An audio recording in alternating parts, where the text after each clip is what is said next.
ମିଜୋରାମ ଭାରତର ପ୍ରଥମ ସମ୍ପୂର୍ଣ୍ଣ ସାକ୍ଷର ରାଜ୍ୟ ଘୋଷିତ।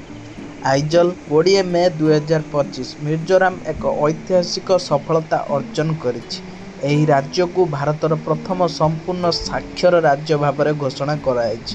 ମିଜୋରାମ ଏହି ସାକ୍ଷରତା ଦର 98.2%କୁ ପହଞ୍ଚିଛି, ଯାହା କେନ୍ଦ୍ର ଶିକ୍ଷା ମନ୍ତ୍ରାଳୟ ଦ୍ୱାରା ନିର୍ଦ୍ଧାରିତ 95% ସୀମାକୁ ଉଲ୍ଲଂଘନ କରିଛି। ଏହି ଉପଲବ୍ଧି ULLAS understanding of lifelong learning for all in society କାର୍ଯ୍ୟକ୍ରମ ଅନ୍ତର୍ଗତ ଦ୍ୱାରା ସମ୍ଭବ ହୋଇପାରିଛି, ଯାହାକୁ ନ୍ୟୁ ଇଣ୍ଡିଆ ଲିଟେରାସି ପ୍ରୋଗ୍ରାମ ଭାବରେ ମଧ୍ୟ ଜଣାଯାଏ। ଏହି କାର୍ଯ୍ୟକ୍ରମ ଅନ୍ତର୍ଗତ 3026 ଅସାକ୍ଷର ବ୍ୟକ୍ତିଙ୍କୁ ଚିହ୍ନଟ କରାଯାଇଥିଲା, ଯାହାଠାରୁ 1692 ଜଣ ଶିକ୍ଷା ଗ୍ରହଣ କରିବା ପାଇଁ ନିଖିଳ ହୋଇଥିଲେ। 292 ଜଣ ସହସ୍ପର୍ଶୀ ଶିକ୍ଷକ, ବିଦ୍ୟାଳୟ ଶିକ୍ଷକ ଓ ଛାତ୍ରଛାତ୍ରୀ ଏଥିପାଇଁ ନିଯୁକ୍ତ ହୋଇଥିଲେ। Thank you. Like and subscribe for more update.